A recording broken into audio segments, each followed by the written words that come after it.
कहानी की शुरुआत साल 1944 से होती है। उस समय वर्ल्ड वॉर टू चल रहा होता है, जहां चारों तरफ गोलियों की आवाजें गूंज रही थीं। यहाँ पर हम पैसिफिक ओशियन में एलिसन नाम के एक अमेरिकी कप्तान को देखते हैं। दरअसल में उसके ग्रुप पर जापानी सैनिकों ने हमला कर दिया था, जिससे एलिसन किसी तरह बचकर एक रबर राफ्ट तक पहुंचता है और कई दिनों तक समुद्र में भटकता रहता है। एलिसन अकेले ही आगे बढ़ रहा होता है। तभी उसे एक आइलैंड नजर आता है। ये देखकर वह जल्दी से अपने राफ्ट से आइलैंड की तरफ बढ़ता है और किनारे तक पहुंचकर राफ्ट को साइड में रखकर मदद की तलाश में इधर उधर देखने लगता है। लेकिन उसे वहां सिर्फ पेड़ पौधे और चट्टानें ही दिखाई देती हैं। तभी उसकी नजर एक चर्च पर पड़ती है। एलिसन जब वहां जाता है तो उसे चर्च के अंदर से निकलती हुई एक कैथोलिक नन दिखाई देती है, जिसका नाम एंजेला है। एंजेला एलिसन को देखकर डर जाती है, पर एलिसन कहता है, डरो मत, मैं अमेरिकन हूँ, तुम्हें मुझसे कोई खतरा नहीं है। वो एंजेला से पूछता है, यहाँ कितने लोग रहते हैं? इस पर वो कहती है, मैं यहाँ अकेली रहती हूँ। ये सुनकर एलिसन को यकीन नहीं होता। एंजेला एलिसन को अपने ठिकाने पर ले जाती है और उसे खाना देती है। एलिसन उससे पूछता है, तुम यहाँ अकेली क्यों रह रही हो? एंजेला कहती है, मैं एक पादरी के साथ इस आइलैंड पर आई थी।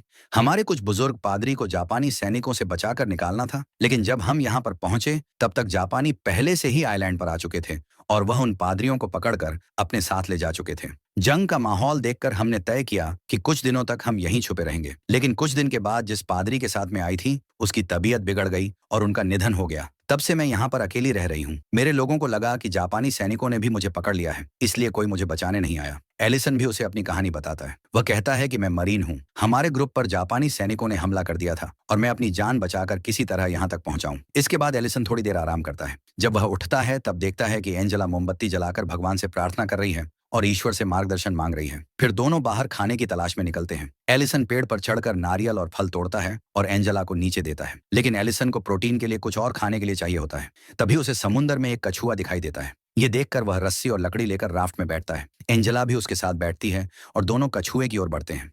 पर एलिसन के लिए कछुए को पकड़ना इतना आसान नहीं होता।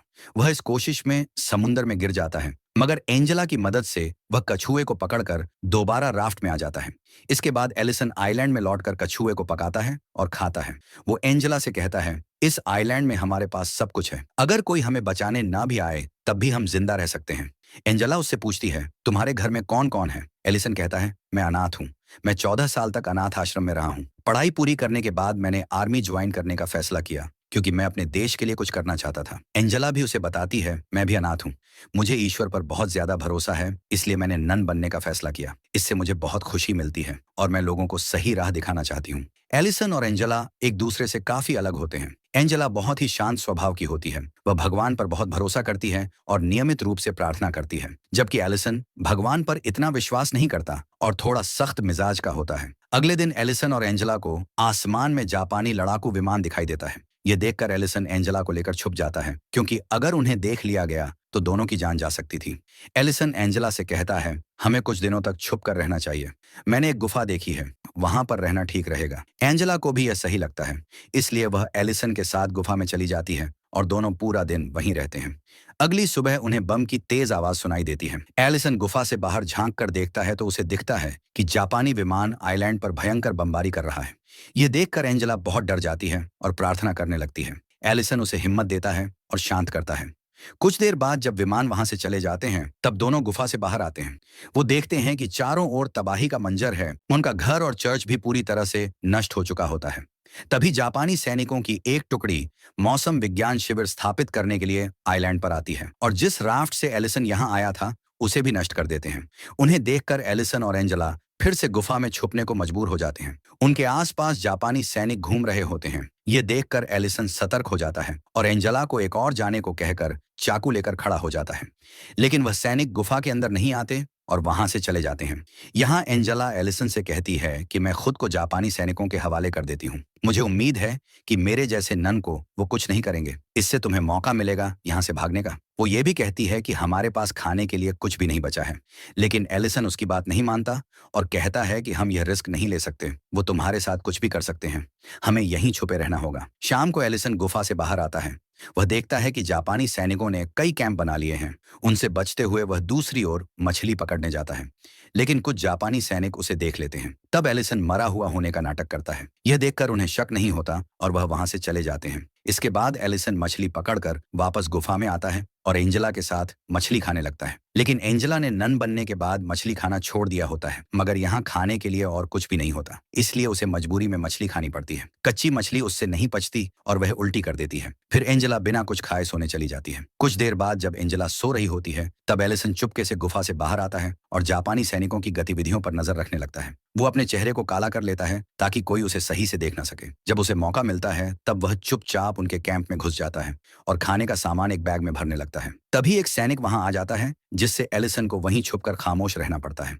उसे वहां से भागने का मौका नहीं मिलता और स्थिति बहुत खतरनाक हो जाती है, जिससे उसे पूरी रात वहीं रहना पड़ता है। अगली सुबह जब सभी जापानी सैनिक कैंप के बाहर ट्रेनिंग में व्यस्त होते हैं, तब एलिसन धीरे धीरे बैग लेकर बिना देखे बाहर निकलता है और एक जगह जाकर छुप जाता है। उधर एंजेला जब उठती है तो गुफा में एलिसन को नहीं पाती। ये देखकर वह घबरा जाती है और उसे लगता है कि शायद एलिसन मारा गया, जिससे वह रोने लगती है। वहीं एलिसन जापानी सैनिकों से बचते हुए गुफा में वापस लौट आता है। उसे सही सलामत देखकर एंजेला बहुत खुश होती है। एलिसन उसे बताता है कि मैं खाने के लिए कैंप में गया था, लेकिन एंजेला उस पर गुस्सा हो जाती है। वह कहती है, तुम मुझे बिना बताए चले गए, जिससे मैं बहुत डर गई थी। तब एलिसन कहता है, अगली बार से मैं ऐसा नहीं करूंगा। अगले दिन एलिसन एंजेला को एक फूल और एक कंघी गिफ्ट करता है, जिसे देखकर एंजेला खुश हो जाती है। वो एंजेला से पूछता है, क्या तुम अपनी नन जैसी जिंदगी छोड़कर नॉर्मल लाइफ नहीं जीना चाहती? इस पर एंजेला बताती है कि उसने अभी तक अपनी अंतिम प्रतिज्ञा नहीं ली है और नन बनने के लिए 5 साल का समय दिया जाता है, ताकि कोई भी सही निर्णय ले सके, और वह अभी भी उस फैसले पर पूरी तरह अडिग नहीं है। दरअसल एलिसन को एंजेला पसंद आने लगी है, इसलिए वह नहीं चाहता कि वह पूरी तरह से नन बन जाए। तभी उन्हें बाहर से आवाजें सुनाई देती हैं और वह देखते हैं कि जापानी सैनिक द्वीप छोड़कर जा रहे हैं, जिससे दोनों को बहुत खुशी होती है। जापानी कैंप में छोड़े गए सामान से अब उन्हें खाने पीने की दिक्कत नहीं रह जाती। इसके बाद एलिसन एंजेला को बताता है कि वह बचपन से बहुत अकेला रहा है। उसने कई मुश्किलें झेली हैं, लेकिन अब वो उसके साथ खुश रहना चाहता है और कहता है कि मैं तुमसे प्यार करने लगा हूँ, इसलिए मैं चाहता हूँ कि तुम अपना नन बनने का इरादा बदल लो और युद्ध खत्म होने के बाद मुझसे शादी कर लो। यह सुनकर एंजेला चौंक जाती है और कहती है कि उसने खुद को ईश्वर को समर्पित किया है और वह अपने ईश्वर को धोखा देकर किसी और के साथ नहीं रह सकती। यह सुनकर एलिसन को बहुत दुख होता है, पर वो उससे कहता है, अगर तुम्हें मेरी बातों से ठेस पहुंची हो तो तुम मुझे माफ करना। रात को दोनों खाना खाने के बाद बैठे होते हैं। तभी एलिसन को जापानी शराब की बोतल मिलती है और वह ज्यादा पी लेता है। नशे में वह एंजेला की प्रतिज्ञाओं को व्यर्थ बताने लगता है और कहता है कि वह एडमम और ईव की तरह इस द्वीप पर फंसे हुए हैं, जिसे सुनकर एंजेला दुखी होकर बारिश में जंगल की ओर भाग जाती है और ठंड में वहीं सो जाती है। एलिसन उसे ढूंढता है, लेकिन ढूंढ नहीं पाता। अगली सुबह वह बेहोश हालत में उसे पाता है। एलिसन एंजेला को गोद में उठाकर कैंप की ओर ले जाता है। तभी वह देखता है कि जापानी सैनिक लौट आए हैं, इसलिए वह एंजेला को लेकर गुफा में चला जाता है, जहां उसकी हालत और बिगड़ जाती है। फिर एलिसन अपनी जान जोखिम में डालकर जापानी कैंप में घुसकर कंबल और दवाइयां चुराता है, लेकिन एक सैनिक उसे देख लेता है, जिससे बचने के लिए एलिसन उसे चाकू मार देता है और लाश छुपा देता है।